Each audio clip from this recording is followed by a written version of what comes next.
Assalamualaikum Sobat Football United. Ada dua pemain yang ingin gue bahas di video kali ini. Yaitu adalah pemain senior dua-duanya. Yaitu adalah Casemiro dan juga Harry Maguire ya. Ini juga ada kaitannya dengan pertandingan menghadapi Lyon, di mana kedua pemain ini menurut gue adalah pemain terbaik di pertandingan tersebut. Ada yang mengatakan Casemiro, ada juga yang memberikan pendapat bahwa Harry Maguire.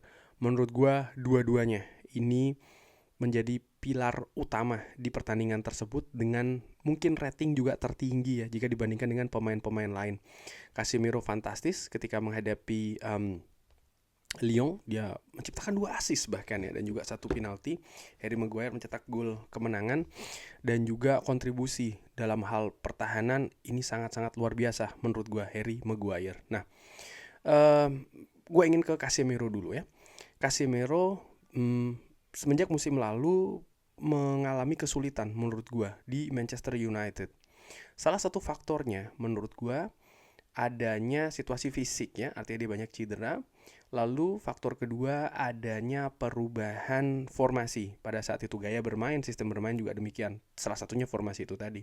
Di musim pertama bersama dengan Manchester United dia tampil fantastis dengan formasi 4-2-3-1. Lalu di musim keduanya ada formasi yang berubah nih menjadi 4-1-4-1, di mana ternyata menurut gua ya Casemiro ini kesulitan untuk bisa mengcover area gelandang Manchester United, dan ini menjadi problem utama musim lalu. Bagaimana sektor gelandang bertahan Manchester United ini sering sekali kosong, terutama ketika ada transisi dari tim lawan ya, bertahan ke menyerang, counter attack dari tim lawan. Manchester United sering sekali kesulitan untuk bisa menghadang serangan-serangan tersebut di daerah gelandang bertahan Manchester United. Pun juga ditambah ya itu tadi faktor pertama ya, dia cedera. Nah, di musim ini sebenarnya di awal musim pun juga tidak jauh berbeda. Casemiro ini gue lihat juga dia sebenarnya kesulitan ya untuk bisa lagi-lagi nih bermain dengan sistem permainan di mana dia diharuskan untuk mengcover area gelandang bertahan yang cukup luas. Faktor usia, faktor kecepatan yang menurun, dan juga mungkin faktor cara bermain dari tim-tim Premier League yang cenderung lebih dinamis, cenderung lebih cepat, intensitas juga cenderung lebih tinggi. Ini nampak kesulitan untuk bisa disamai oleh Casemiro.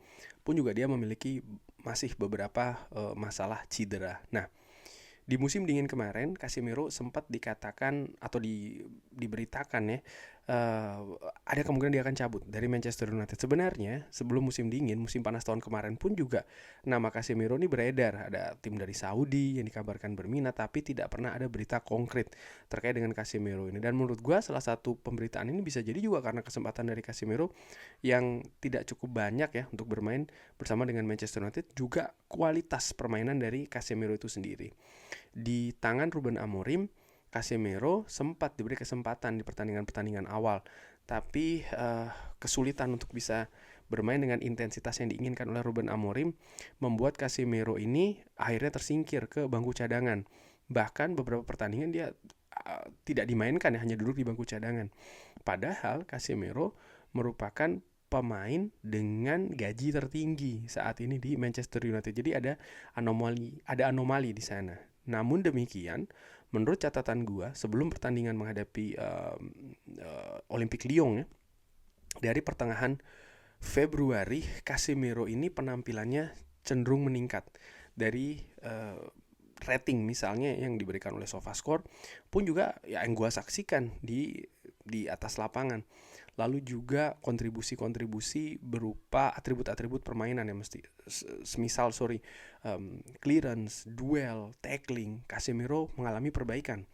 Dan tentu saja juga terjadi di Europa League di bulan Maret dan juga April ini, ketika dia dimainkan menghadapi Real Sociedad 2 kali dan juga Lyon 2 kali, perannya krusial, permainannya pun juga bagus, kontribusinya juga demikian. Jadi memang ada peningkatan yang menurut gua ini cukup pesat dilakukan oleh Casemiro.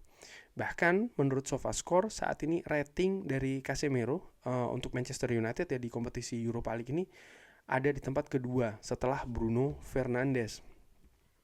Lalu di Premier League dia juga ada di 3 besar nih, di bawah Bruno Fernandes, Amad Diallo, dan juga Casemiro.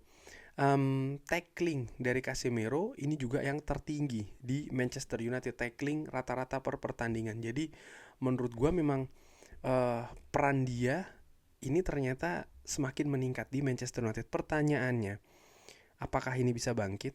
Pertanyaannya, apakah dia akan tetap berada di Manchester United menghabiskan musim terakhir kontraknya musim depan ya?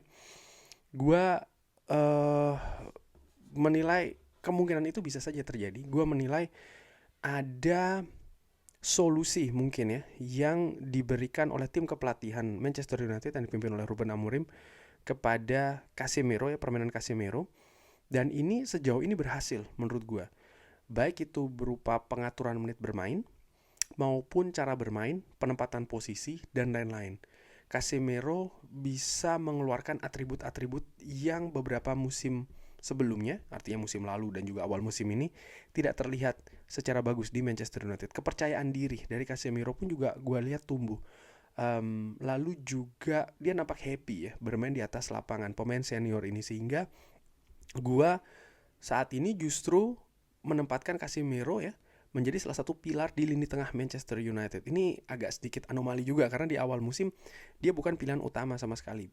Baik itu dari periode manajer sebelumnya maupun ketika Ruben Amorim sudah berada di Manchester United. Tapi saat ini dia menjadi pilar penting menurut gue, terutama di Europa League. Kalau situasi fisik ini memungkinkan, gue yakin dia akan menempati posisi utama di lini tengah Manchester United. Artinya apa? Ruben Amorim yang melihat bahwa kompetisi Europa League ini menjadi kompetisi yang sangat vital bagi Manchester United musim ini, sangat krusial. Dia menempatkan Casemiro sebagai salah satu pilar di kompetisi tersebut. Artinya apa? Ya, dia pemain penting bagi Manchester United sampai dengan akhir musim nanti. Bagaimana dengan kemungkinan untuk musim depan? Dari banyak pemberitaan, menurut gua ya nampaknya prioritas Manchester United untuk melepas Casemiro itu tetap terbuka. Namun demikian, seandainya keadaan di market ini tidak seperti yang diharapkan oleh manajemen Manchester United ya, artinya mungkin tidak ada tim yang menawar dengan biaya transfer yang masuk akal, ataupun mungkin juga penawaran gaji yang tidak bagus dan ini ditolak oleh kubu Casemiro, mereka ya ada kemungkinan dia tetap stay di Manchester United. Tapi dengan apa yang ditunjukkan sampai dengan sejauh ini, gue melihat ya, dia tetap akan punya peluang untuk memberikan kontribusi di permainan Manchester United untuk musim depan. Di sisi lain ini juga membuka peluang misalnya Manchester United untuk bisa merekrut gelandang yang mungkin lebih muda, gelandang yang mungkin nilainya lebih murah ya. Dan musim depan dengan adanya Casemiro mungkin ada transfer ilmu misalnya, adaptasi yang dibantu oleh pemain senior sekelas Casemiro. Ini juga bukan situasi yang buruk menurut gue bagi keadaan lini tengah Manchester United. Jadi ini juga hal yang sangat menarik. Sama menariknya juga dengan Harry Maguire. Harry Maguire menjadi pahlawan bagi Manchester United ketika menghadapi Olympique Lyon. Penampilannya luar biasa, puncaknya adalah gol di detik-detik akhir. Secara keseluruhan juga gue menilai Harry Maguire ini menjadi salah satu pemain lini belakang yang terbaik bagi Manchester United ya saat ini. Jika dibandingkan dengan pemain-pemain yang lain, dia memiliki peran yang krusial menurut gue, peran yang vital. Musim lalu pun juga demikian. Tapi sebelum gue akhir video ini, gue juga ingin mengajak mungkin fans Manchester United ya untuk melihat, untuk mengingat apa yang terjadi 3-4 musim yang lalu dengan Harry Maguire. Harry Maguire mengalami musim yang sulit. Ketika ditanya, fans selalu merekomendasikan dijual, dilepas. Harry Maguire menjadi bahan olok-olokan. Harry Maguire menjadi meme, menjadi bahan candaan secara global ya menurut gue di banyak tempat.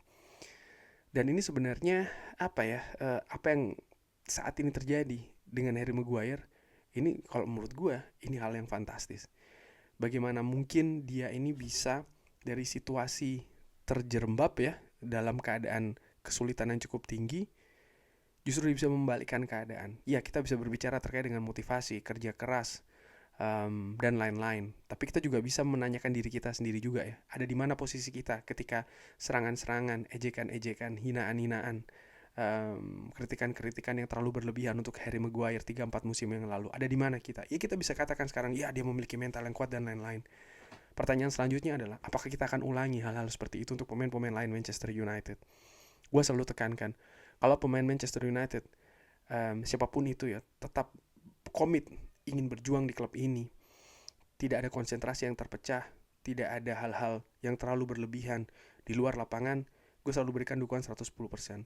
Sama seperti yang gue berikan kepada Harry Maguire, Casemiro, Andre Onana, pemain-pemain lain.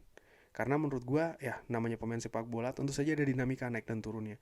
Namanya fans tentu juga memiliki kritikan, kadang-kadang kritikan tersebut menjurus sedikit ke serangan ya, karena fans juga tentu saja berkeinginan yang terbaik untuk klub. Tapi jangan lupa, bagian dari klub juga pemain-pemain ini. Jadi menurut gue ada hal-hal yang juga harus dijaga di sana.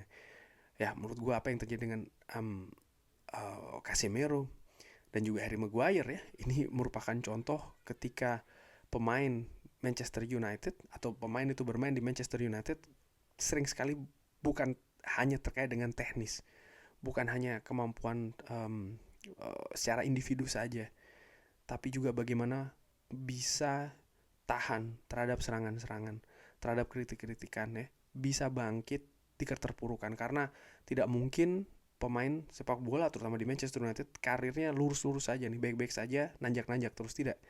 Pasti juga ada situasi-situasi penurunan, dan salah satu ujiannya juga apa yang mereka bisa lakukan ketika periode tersebut mulai menurun supaya bisa naik lagi. Kurang lebih seperti itu.